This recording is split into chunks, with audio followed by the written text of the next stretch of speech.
this digital world, digitization of the workplace, and with the advent of the four forces, okay, health security, digitization, and the other two forces right away, globalization, and all of these things has changed the very nature of work.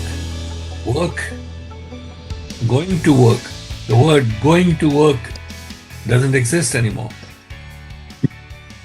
You work on demand, asynchronously, not synchronously, asynchronously, on demand, when needed, all of these things.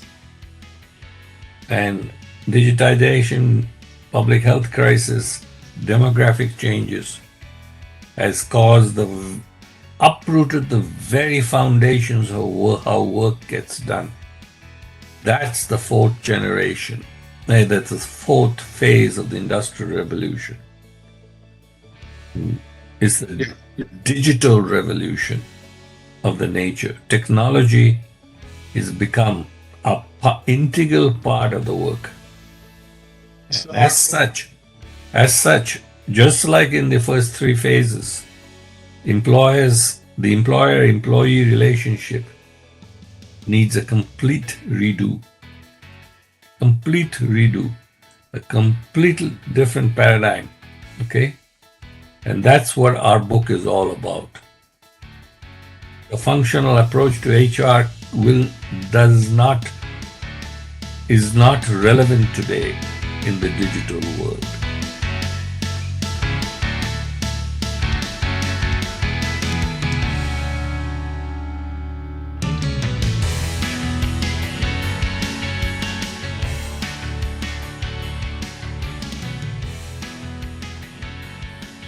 All right, Dr. Bob, we're back today to talk about the digital age, more about our book, of course.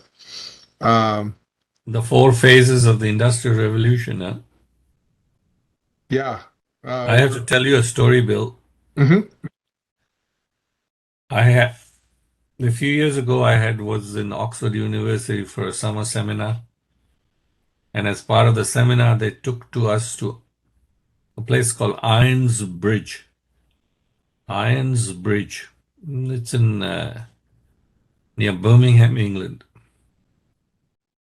That is where the first Industrial Revolution started. Yeah, I think that's in the 1600s or 1700s. Irons Bridge, they found deposits of iron ore around that area. And some very interesting story, some entrepreneurs who happened to be Mormon by background, okay? They discovered this source of iron ore, raw iron ore, and they started a blast furnace operation to melt this iron ore and make it into steel. And the first steel-making factory was started there, which started the Industrial Revolution, the first Industrial Revolution.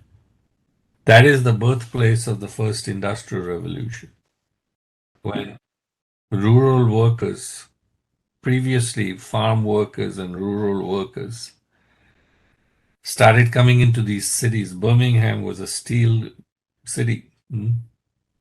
And they had all these blast furnaces, and the rural village workers were coming into the cities, populating the cities, and working in these factories. The tour guide who was taking us around told us, as it stayed in my mind, the worker-employer relationship was very, very, very contentious, because the average lifespan of those factory workers in the first Industrial Revolution was between 17 to 18 years of age. Wow. I know. And even the owners of those blast furnace iron factories, smelting factories, their lifespan was 35, because the workplace was so primitive. They were exposed to so many poisons in the air that they have a very short lifespan. Okay, they Yeah. had a very short. So the working conditions were very tough, and they was very primitive. There was no employee protections, nothing. That's the advent of the first industrial revolution. Hmm? Yeah, I tend to look at business from the ownership standpoint. I'm more of an entrepreneur mindset, business owner mindset. A lot of my classes, I get to talk about helping students understand instead of being a worker, what the bosses think of.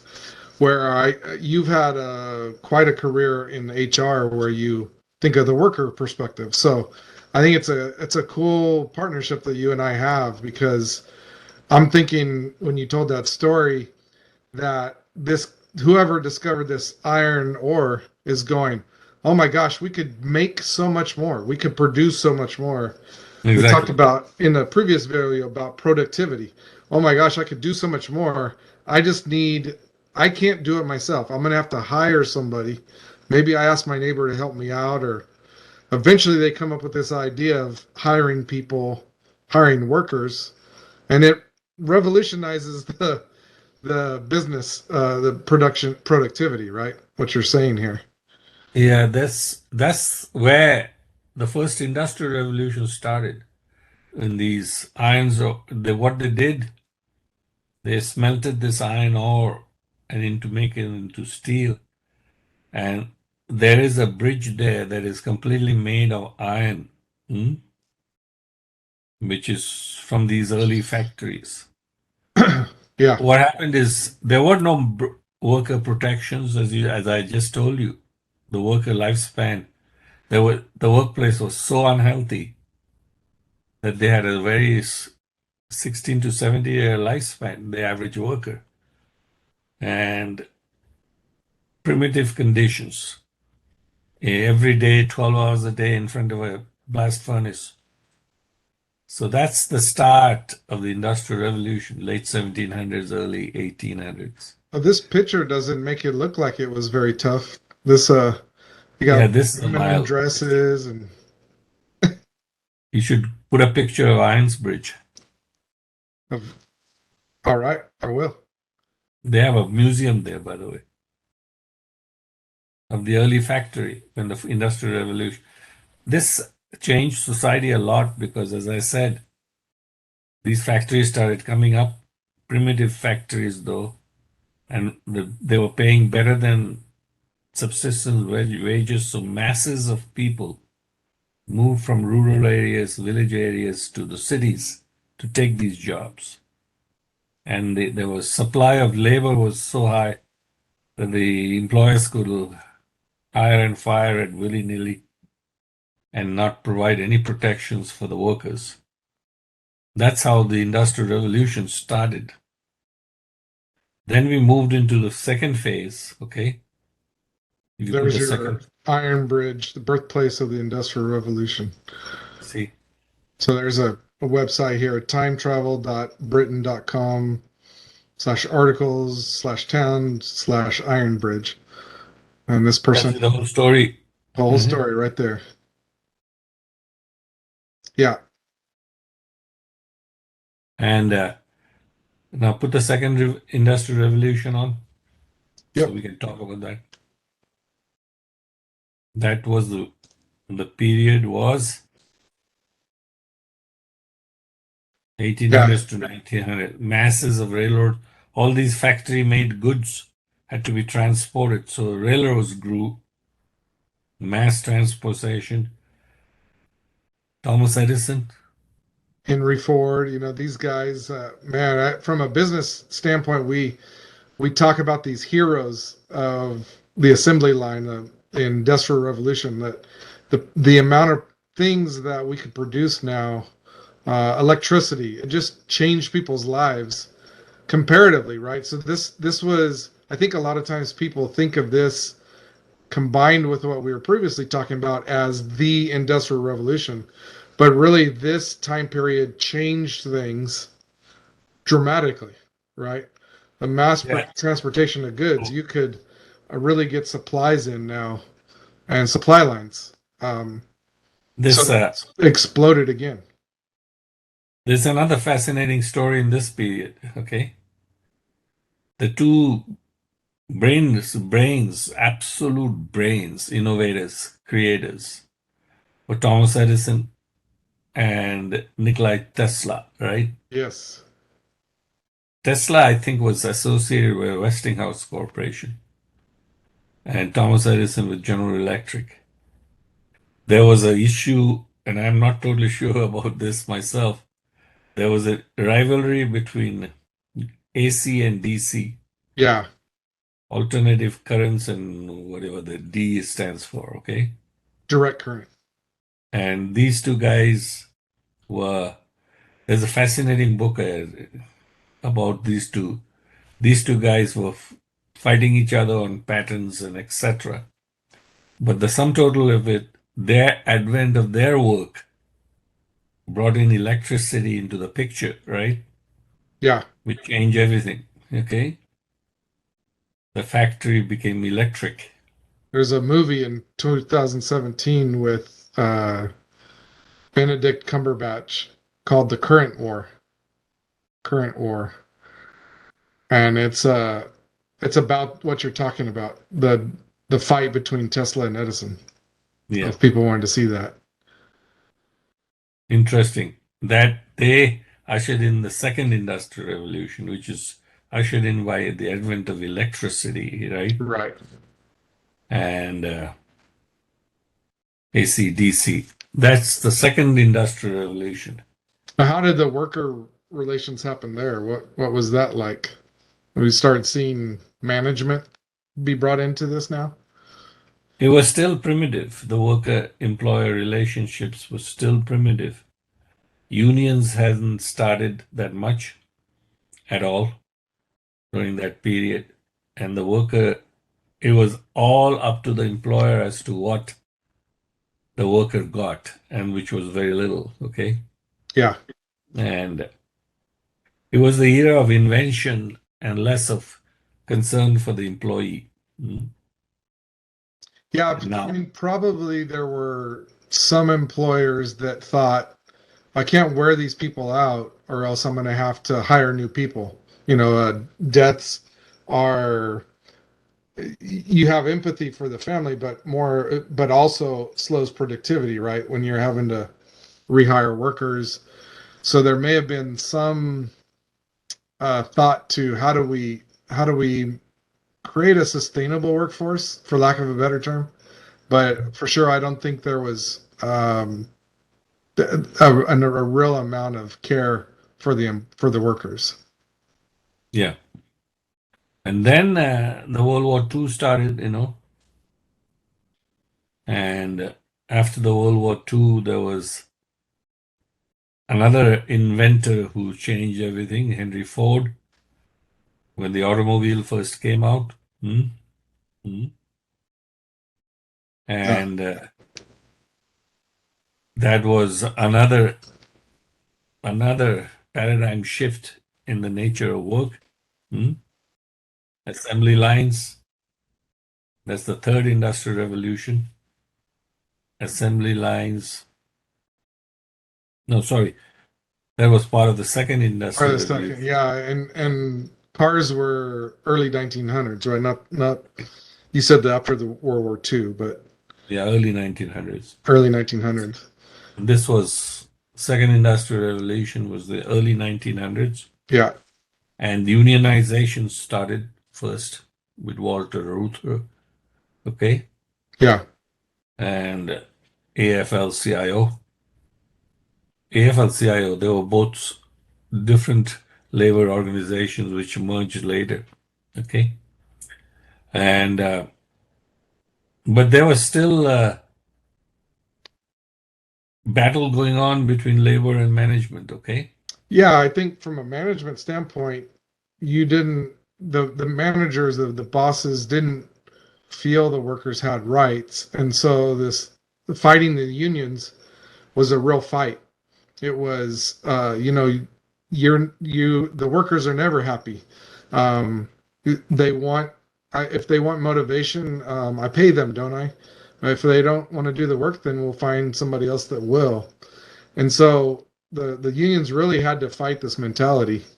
Um, and From the point of view of the worker, because of this rural to urban migration, there were plenty of workers they can choose, hire and fire. yeah, The demand, it was a demand pull situation, There was right. enough supply of labor that they didn't have to treat the worker that well. Well, we even saw an impact on the family at this point, right? Even the first industrial revolution, families were used to working together, and now Yeah, they're all going to the factory and they're being separated and working exactly. without each other. A lot of social upheaval took place in the first and second industrial revolution. Right. Bottom line is, in both these phases of the industrial revolution, the worker welfare Yeah. wasn't there. But during this period, some enlightened employers started thinking about employee welfare, and the Mhm. early human resource function hmm, Yeah. was called welfare, right? Mhm. Welfare officers, they were called, okay? Mhm.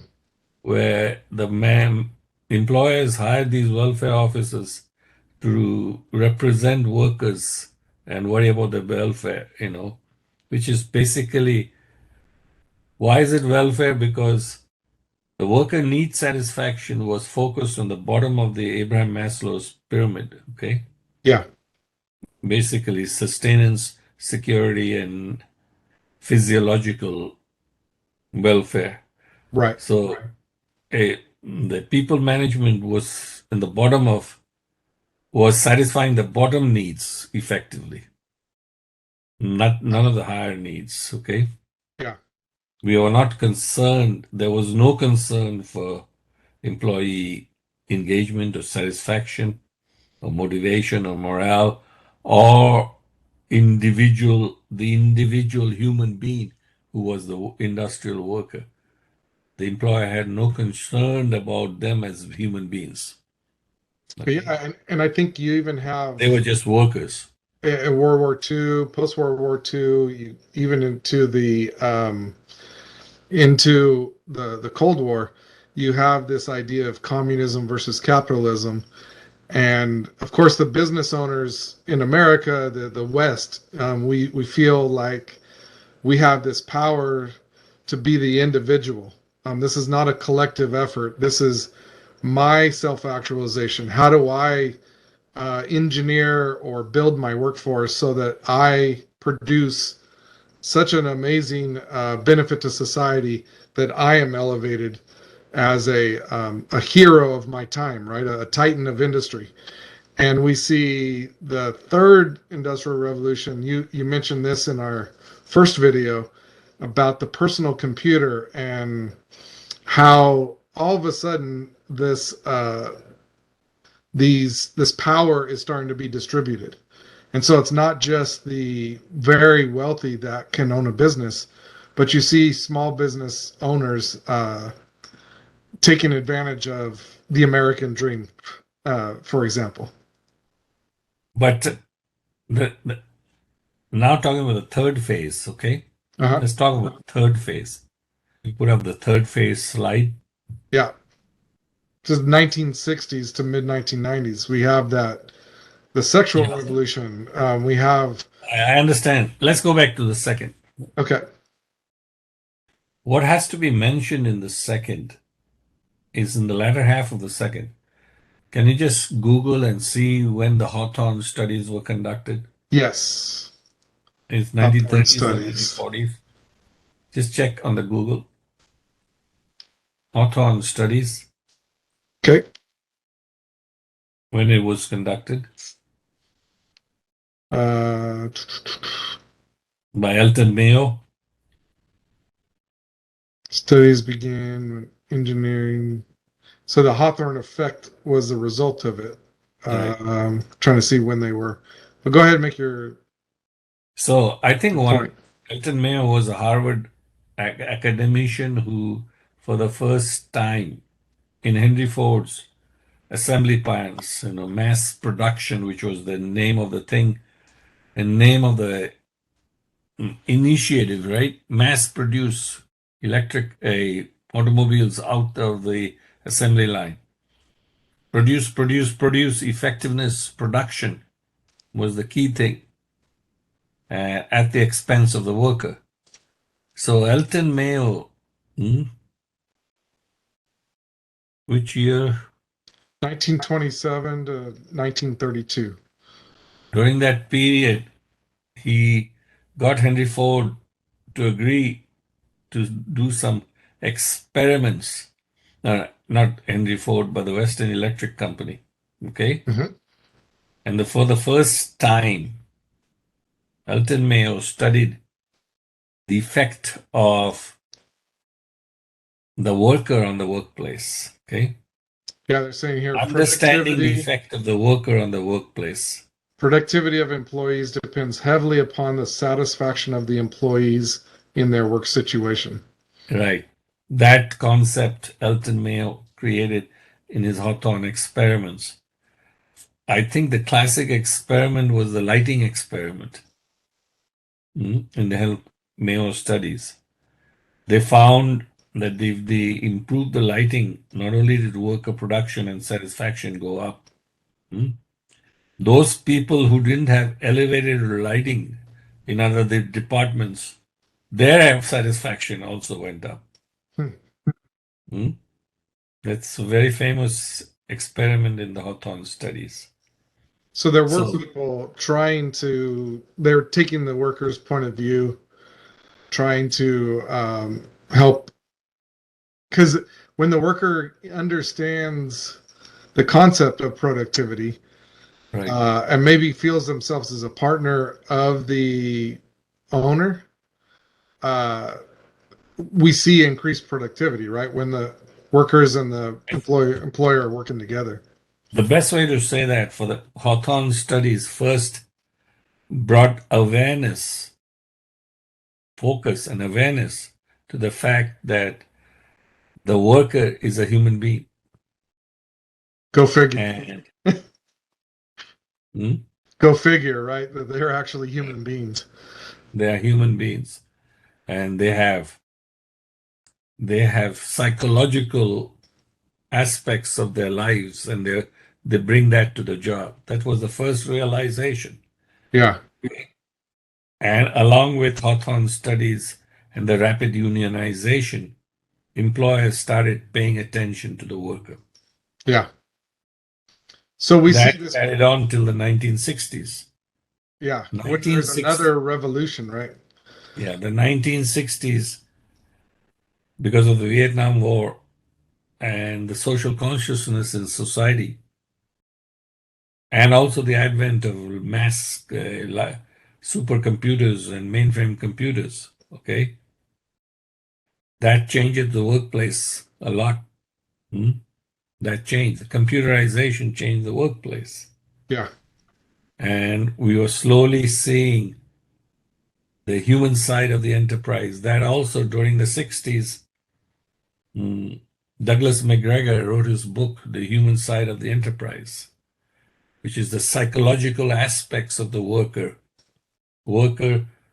the psychological aspects of the working life, okay, that human beings have a psychological dimension, not just an efficiency and effective dimension. yeah, And therefore, concern for human beings showed up. The the function of people function started off, there was no function, then it became welfare officers, then it became personnel officers. And in the 60s, for the first time, because of Doug McGregor's book, The Human Side of the Enterprise, and the awareness of the human being started becoming prevalent among employers. So the profession changed its name to human resources. Hmm? yeah. And the bosses started realizing and understanding what you were saying was happening in the second industrial revolution, that if I treat my workers in a manner that they're human, they'll work harder, they'll produce more, they'll stay with me longer. All those things are very positive things to a That's business what owner. Doug McGregor wrote in his book. Yeah. It is a seminal book of paradigm shifting book on the human being, the working human being. Okay, that there is a psychological dimension to the human being, behavioral dimension. And So so, worker behavior was a focus started in the 1960s. yeah, so we don't need to be at war with our workforce, right? This Exactly. is not a contentious relationship. Perhaps we can work together. And so workers got more leverage. The balance of power between workers and bosses kind of leveled out. Not everybody though, right? We still today even have business owners or managers that believe in Frederick Winslow Taylor scientific management style of running a business. And what that really, I remember when I first heard about Frederick Winslow Taylor, we'll go back really to this era where they're finding how do we more efficiently increase productivity by measuring the output of the employee and pushing them to maximize their productive ability. And so if somebody got injured, they didn't understand that. They weren't human. But when we get that human side of it, you start realizing that muscles wear out. When people get sick, you lose that productivity. And so we need to think about our workers as as human beings that are actual have real lives. But still, there are people today operating as if Frederick Winslow Taylor scientific management is the optimal way to run a business. You think there's still a lot of employers doing that? I think there is. I'm hopeful in when I teach management classes, I have students that are close to becoming managers or they've been managers for a while. And in some ways they think that that's the way things used to be, but I think this next generation of people, leaders, of managers, are understanding of workers being important. That you need to help workers not only be productive, care about their personal lives in ways, maybe discuss their career aspirations, even to the point that some managers talk to their employees about helping them get their next job outside of the company. Um, that seems like a really weird thing. Why would I, as a manager, help my employee go get another job? But what we find is when you have those conversations, the employee becomes much more loyal to the organization because they see their manager cares about them as a person. All of this, what you just said, is an understanding of the human side of the enterprise. And all I'm saying to you is Doug McGregor was the first scholar who wrote about this in his book, which is a seminal book on the worker, the role of the worker in the workplace. Yeah, And as a result of Doug McGregor's book in the 1960s, new fields came up in HR. New fields like organizational development, organizational behavior. These became disciplines not only in businesses but in academics areas. There yeah. was a lot of material developed, scholarly material developed in these fields, and specific HR functions like organizational development, organizational behavior, organizational effectiveness, the psychological dimensions of the worker became a great focus in the third industrial revolution. And Okay. that was important, right? At that time. Not as relevant today. We'll talk about that in a second. You talked in one of the early videos that we did about the inside out view. So the human resources, even though saying what you're saying right now, what is the attitude of the human resources department that's becoming obsolete? Human resources was in the Doug McGregor era, post Doug McGregor era, human resources was still, although there was concern on the soft skills area of human resources, soft side of human resources, the human side of human resources. Mhm. There's still a focus on efficiency and effectiveness. Hmm? The way I like to explain this in my classes, I put the job in the middle. In this era, there was the job in the middle. Job. Hmm? Yeah, Duties, responsibilities, skills, and abilities. And the job is affected by the business strategy. The business needs one variable. The job was affected by mm, the other variable was industrial engineering focus, which is effectiveness and efficiency. And then there's the psychological aspects of the work job, okay? That also impacts how the job is performed. Hmm? And then another new discipline came into place, which is called ergonomics, man-machine relationships, the workplace, the design of the workplace, the workflow, and all that stuff.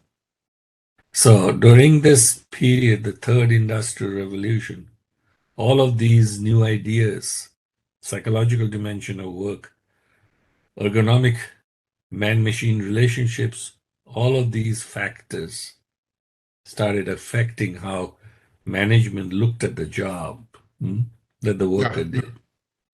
That is during this third industrial revolution period. And now, Now, now we have a book that now, will likely during become this the seminal period, book. before we go to the now, during this period also, and with rapid computerization, the nature of the workforce was changing from basically mechanical skills, etc., to knowledge based. Okay, that's Hmm. another change that happened. Knowledge based. The economy is becoming more and more knowledge based because of the computer. Okay, so the workers' knowledge had to increase, upgraded, etc. So employers looked for knowledge workers. Okay, more and more knowledge workers. All of this. So the third industrial revolution phase had a lot of actions, a lot of activities on the human side, right? Yeah, Now, the fourth industrial revolution is a whole new ball game because it is the digital life, okay? Digital life. And this is caused by the internet, okay? The rapid expansion of the internet and computing capabilities, data analytics, mm, the Internet of Things, etc., etc. The workforce has become highly knowledgeable. It requires really new technological skills. And the coronavirus also affected it, forced us to look at alternative ways of working other than going to work in a physical location. So, the very nature of the employment relationship in all these earlier three phases, there was an employer employee relationship. And that relationship said the employees brought to the workplace their knowledge, their skills, their ability, their time. They contributed all these inputs to the workplace. And in exchange, the employers had to give, excuse me, had to give commensurate compensation, benefits, good working place, a chance for promotion, and all that stuff. So that was the equation. The inputs brought to the workers, the outputs given to the workers by the employer, they have to be in balance. equilibrium, if you want employee satisfaction and employee engagement. That was the thinking in the third phase. In the third phase from the 60s, I would say almost to the 2000s. Okay. Yeah. 2000s technology started growing exponentially with the advent of the desktop computer, personal computer, internet, and all of these things. And it has technological expansion has been exponential. And now we are in the digital world. Okay. And soon we are going to be in the metaverse world, which is the universe world, in the physical world and the digital world will be combined into one. Now, that is a massive change in the environment of work. Okay. Yeah. That requires the very nature of work and the very nature of the employment contract, which I just explained, to be reinvented. Yeah. Because all of these changes have introduced, and the coronavirus, the four forces that we talk about in our book, has forced work to be done. Work can be done now differently, not in physical locations, not in one place. Yeah, I think you're mentioning that in the third industrial revolution era, without this hyperconnectivity or this information widely available, the worker had to go to their boss to get information.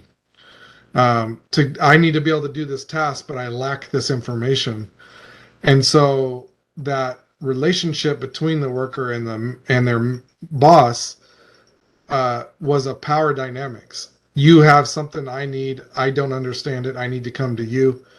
And so we've seen that flipped on its head.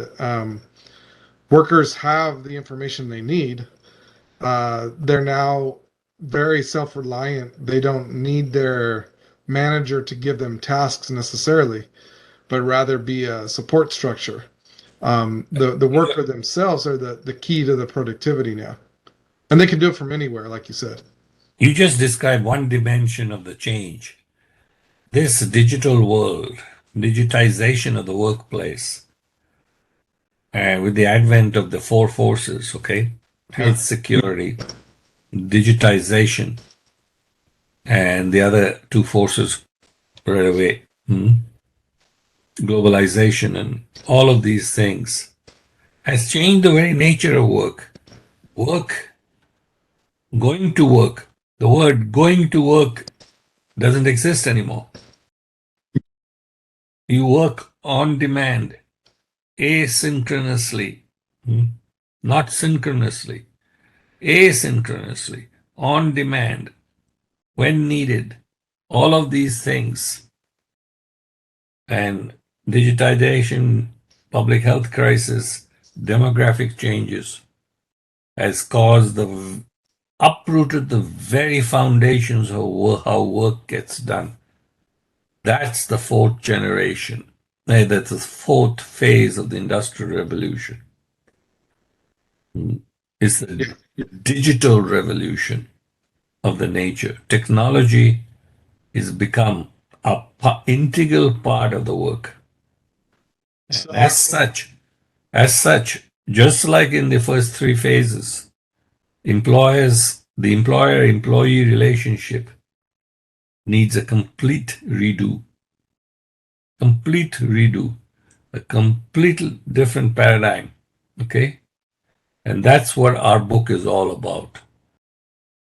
The functional approach to HR is not relevant today in the digital world.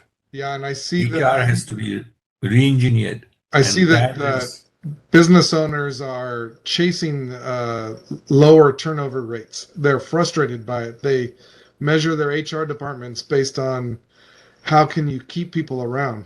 The turnover rates are infuriating to business owners because the cost of rehiring is so expensive, and yet we see the demographic changes of younger generations that they don't have loyalty to their organizations, no, and maybe nor they should. And so you have this mass exodus of workers from organizations, and it's frustrating.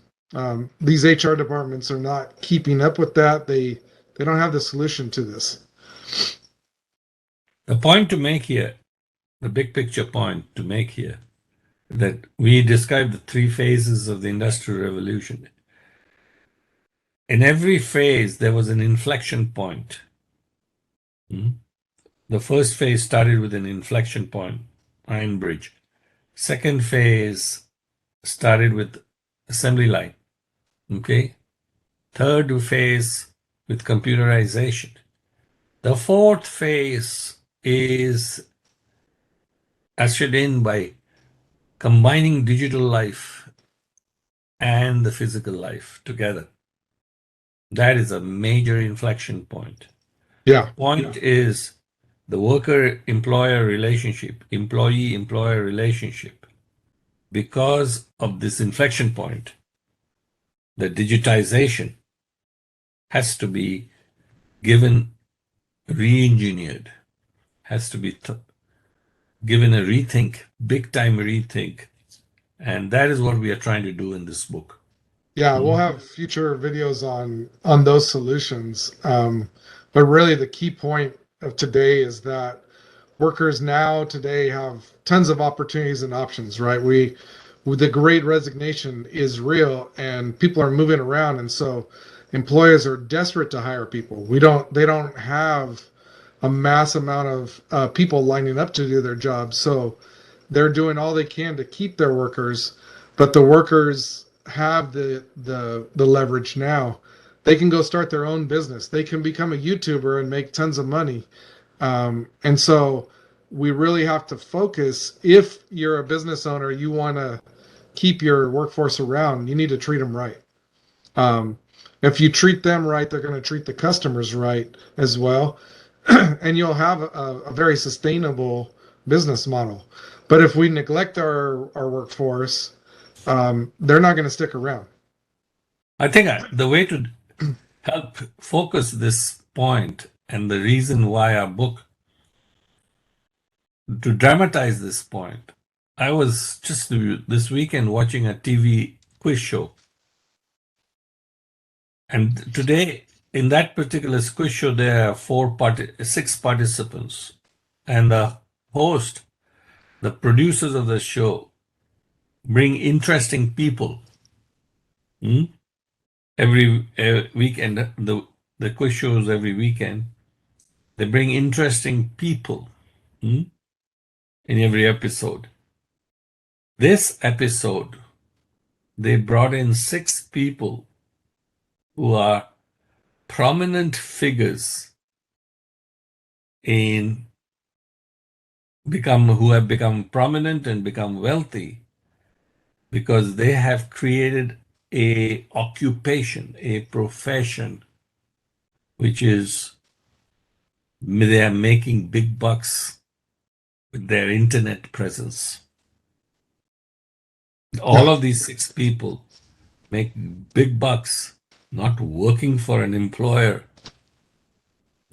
but creating successful self-employed occupations, living off the internet. They are internet influencers. This as a new occupation, a new way of working. We all have to realize the world of work has changed because of this amalgamation of the digital and physical life. And new occupations, the new way of working has all come up all over the place. And human resources cannot be human resources anymore. There is no resource. Okay, there are people specialists. People, and the workplace has to recognize people, treat the people right, acquire the right types of people, maintain the right types of people, develop the right types of people and their skills, redeploy people and their skills. It's a different view that we are proposing, that people specialists in the workplace look at their profession, look at their work, look at their role in the workplace differently. Yeah, That's what this book is all about. As a result, absolutely. it's a must read for anybody who call themselves people specialists. Yeah, and I think we see a, a fork in the road for employers. You either need to uh, understand what we're saying here, lead your people, find people leaders in the area of HR and in your management team that are focused on seeing your workforce as people, really driving in purpose to the organization, helping them understand they are partners in the organization. Or what you're going to find is that you have to get comfortable with the high turnover, perhaps hire gig workers, find ways to get the work done with automation or a temporary workforce, um, and then really focus in on some key people that you keep on as your full-time workers. Again, something we outline in the book. You really have that crossroads to think about, that fork in the road. Perhaps some companies will do a little bit of both. They'll really treat their full-time employees right, drive that purpose, the sustainability, and then have some of the lower end tasks done by gig workers, and get comfortable with that turnover.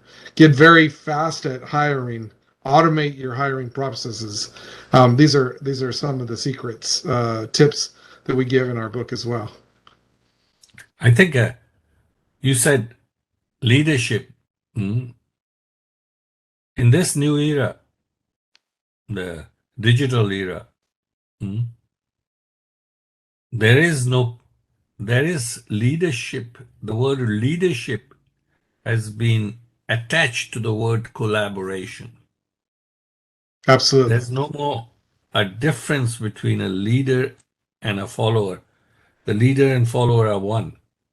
People leadership is based on figuring out ways to effectively collaborate as equal partners. Hmm? The employee and the employer have become equal collaborative partners in this new digital age, the fourth phase of the Industrial Revolution. The employment arrangement is not that of an employer employee, but it is that of a collaboration of two stakeholders. Hmm? Yeah. There's a That lot. is people leadership. There's a lot to unpack there too, for future videos, right? On compensation. Some of you are thinking that right now. Oh my gosh, if we are equals, then we got to pay them equally. Well, maybe, but we'll talk about how that works in future Clearly, you talk videos. about compensation. In this new world, because if you are an expert, you have the skills to program in alpha omega language or some language. There is no reason you should earn any penny less than the CEO of the company. If not, Could be. if not, if necessary, you should be earning much more than the CEO. That's the collaborative. That's I'm just giving a You're glimpse of what. scaring all the CEOs away from these videos now, Dr. Bob. You're turning it over on their head. Uh, but no, absolutely. The goal of the CEO is to create mass productivity, right?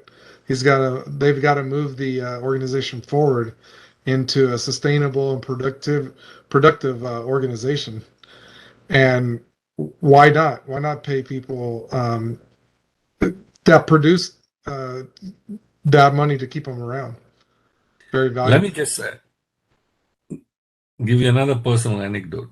Hmm? The reason for change for human resources. We are mm, sounding the clarion call for change for the human resource field, because everything is changing around us. I was recently approached by one university to teach a compensation class that was being taught. Some students, ex-students of mine, recommended. They finally did all the paperwork to sign me on, and they sent the course description, the current course description. Yeah. The current course description is designed for the third phase industrial revolution, second and third phase. That is, HR thinking is lagging. Mm-hmm. It's really lagging where the world of work has moved to. So our book is trying to bring in the new thinking for the digital world, okay? Yeah. That needs to exist in the people specialist organization. Absolutely. Well, People specialists have to have a new thinking. yep. Well, thank you for your time again, Dr. Bob, and thank you all for tuning in. We have lots of content that we're going to be sending out, and so be sure to stay connected with us. And thank you again, Dr. Bob. We will see you guys next time.